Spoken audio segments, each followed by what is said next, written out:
سردی آئے تو قالین بچھوا دیتا تاکہ نیچے سے ٹھنڈ نہ لگے. مسجدوں میں لگانے کے لیے کروڑوں روپیہ ہے، امام کو دینے کے لیے تنخواہ میں یہ بندے محتاج بن جاتے ہیں. اور جب باہر نکلتے ہیں نا یوں کالر کر کے، آؤ متولی صاحب، آؤ خزانچی صاحب، کان کھول کے سن لے، اگر آج تجھے متولی اللہ نے بنایا ہے، خزانچی بنایا ہے، تو یہ کوئی خوش ہونے والی بات نہیں ہے، ورنہ ایک منٹ ڈرنے کی ضرورت ہے. اللہ جس کو دنیا میں جتنا بڑا منصب دے گا، حساب بھی اتنا سخت دیا جائے گا. اگر تجھے آج امام پہ حاکم بنایا ہے تو شداد نہ بن، حامان نہ بن، نمرود نہ بن، قارون نہ بن، اس میں ظلم نہ کر، ورنہ اگر تیری وجہ سے کسی امام کا دل ٹوٹا، اللہ اس وقت تجھے جنت نہیں دے گا جب تک ایک آنسو کی تجھ سے قیمت نہیں ہوئی.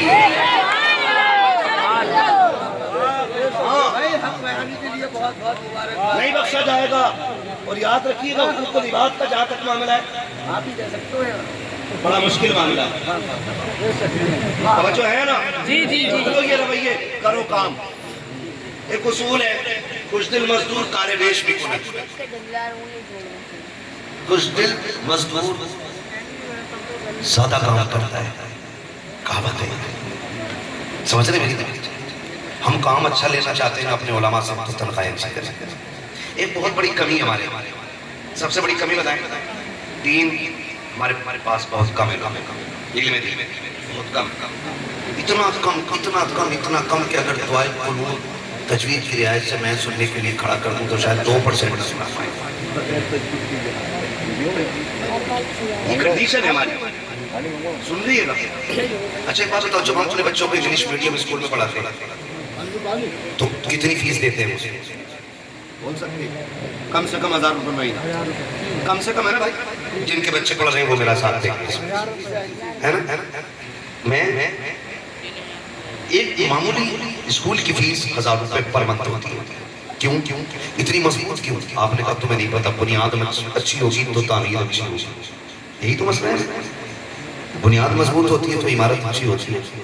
لیکن ہماری بدقسمتی دیکھو کہ ہم انگلش کی بنیاد مضبوط کرنے کے لیے 1000 روپے پر منتھ دے کر کے اپنے بچوں کو ماسٹر بنا دیتے ہیں، لیکن دین کی بنیادی تعلیم کے لیے ہم 50 روپے مہینے والا حافظی لگاتے ہیں،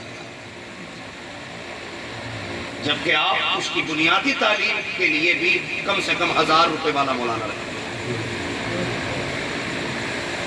سمجھ رہے میری بات؟ تاکہ اسے دین آئے. چکر لگا رہے ہو گھر کے بانے دیے مہینے کے، وہ بھی چکر لگا کے حافظ جی ابھی خود کا حساب نہ ہو. ایسے 50 روپے لے کے پڑھا اور نہ ہو گیا 22 سال کا، آ گیا مسجد میں، امام صاحب کہاں کے برات جا رہی ہے، نماز پڑھا دو.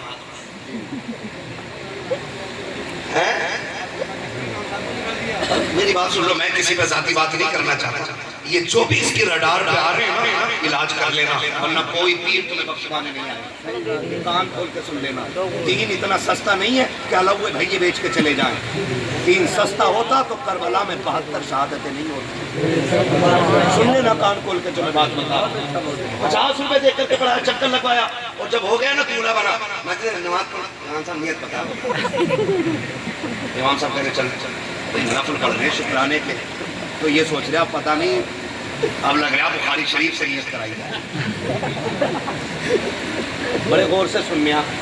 ایک جگہ بھائی میں خود نماز حضرت پڑھا رہا تھا، میں خود پڑھا رہا تو مجھ سے کہہ رہا نیت بتا دو، میں نے بتا دی تو نیت باندھ تو مجھ سے کہہ رہا آپ کیا پڑھو.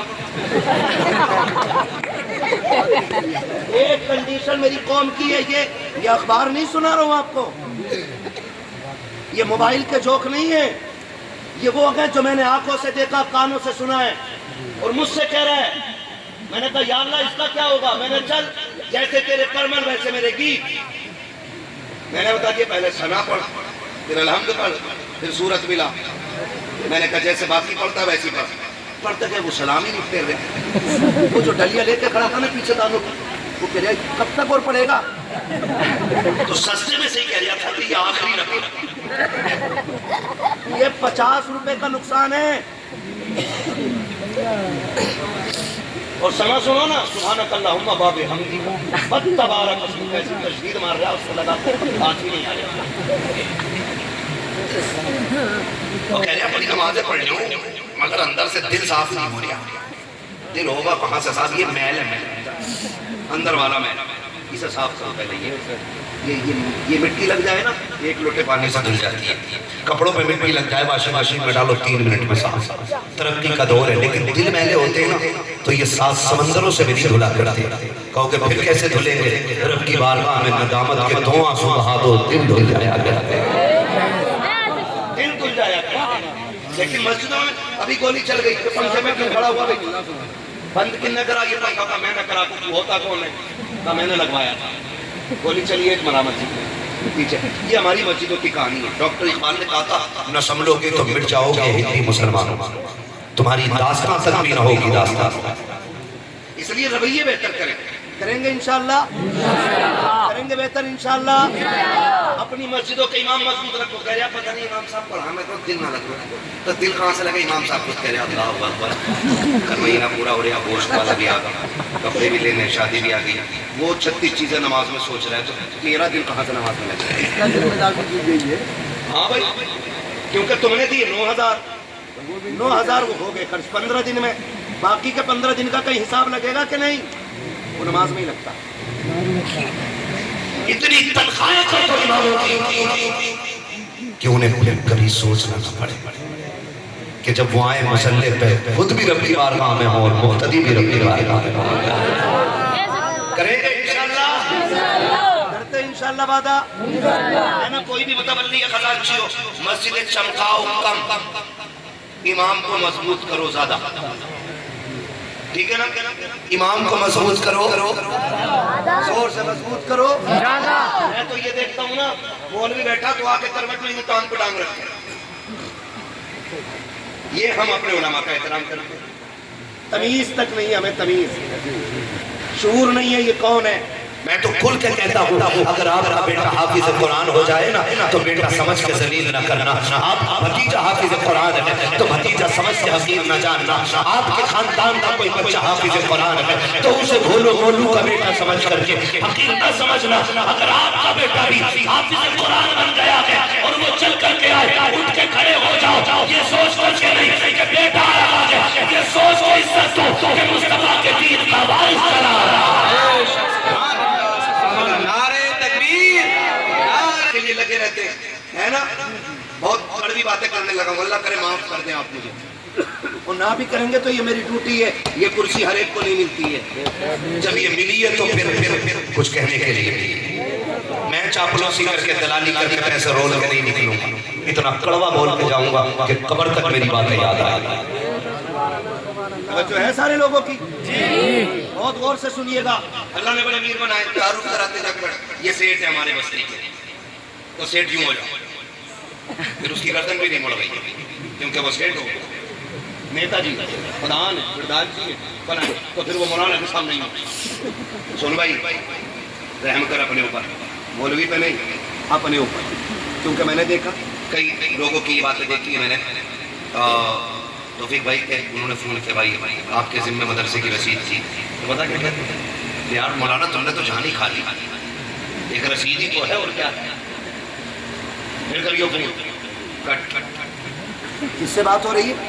یہ اس سے بات ہو رہی ہے کہ آتے ہی جس کی آواز کی ضرورت اذان پڑھنے کے لیے کان نہ پڑے، اور جاتے وقت جنازہ پڑھانے کی جس کی ضرورت، یہ آپ اس سے بات کر رہے ہیں، اس سے کر رہے ہیں فون کاٹوں کا ٹائم نہیں، وہ بیچارہ چل کے چلا جائے مدرسے والا مسجد والا تو اس کی طرف منہ نہیں کرے گا، دھنیے والے کو دیکھے گا، ہلدی والے کو دیکھے گا، لہسن والے کو دیکھے گا، ہاں بھائی تجھے کتنا چاہیے تھا 100 گرام، تجھے کتنا، مولوی کہ بھائی سنیں ارے ہاں رکو نا، اس لہجے کو درست کر لے، تو نہیں جانتا کہ رزاق اللہ ہے، جس رب نے تجھے پیدا کیا ہے اسی رب نے اسے پیدا کیا ہے، جو رب تجھے روزی دیتا ہے وہی رب اس کو بھی روزی دیتا ہے، تجھے کیا لگتا ہے یہ جو روزی نکل رہی ہے یہ تیرے آنگن سے نکل کے آ رہی ہے، رزاق اللہ ہے، اگر وہ روزی دینے پہ آئے تو پتھر کے اندر کیڑوں کے منہ میں ہری پتیاں ڈال دیتا ہے، اور جب وہ روزی کھینچے پہ آتا ہے بڑے بڑے امیروں کے آگے سے دسترخوان سمیت دیتا ہے، اگر نہ دیکھا ہو تو اپنے گھمنڈ کا ذریعہ نکال کے تکبر چھوڑ دو، علماء سے تمیز سے بات کیا کرو، اگر رب کو بری لگ گئی اللہ ایسا گرائے گا کہ کوئی اٹھانے والا مشین نہیں ہوگا۔ میں نے بڑے بڑے امیروں کو دیکھا ہے، آج جا کر کے دیکھو وینٹیلیٹر پہ پڑا ہے، منہ میں آکسیجن باکس لگا ہے، لوگ جوس لے کر کے آ رہے ہیں، ڈاکٹر نہیں پی سکتا ہے، ہم لے کر کے آئے، ڈاکٹر نے کہہ دیا نہیں کھا سکتا ہے۔ میں پوچھنا چاہتا ہوں، بتاؤ تو صحیح، یہ تو کروڑوں کا مالک ہے، کیوں جوس نہیں پی سکتا؟ یہ تو اربوں کا مالک ہے، کیوں نہیں کھا سکتا؟ تو کہنا نہ پڑے گا، اللہ نے پابندی لگا دی ہے، اگر ایک گھونٹ بھی پیے گا گلے کا درد کرے گا، یہ رب کی لگائی پابندی ہے۔ اگر ایک لقمہ کھا لیا آنتیں پھٹ جائیں گی، یہ رب کی لگائی پابندی ہے۔ آؤ اس سے پہلے کہ تمہیں گرا کر کے منہ میں آکسیجن لگا دیا جائے اور تمہارے منہ میں پابندی کی پٹی لگا دی جائے، آؤ علماء کی قدر کرو تاکہ بے بسی کی موت نہ کرو اور اس شان سے مرو، اور جاؤ تو ایسے جاؤ کہ تمہارا جنازہ کہے لہد میں اس کے رخ شیخ کا تاج لے کے چلے۔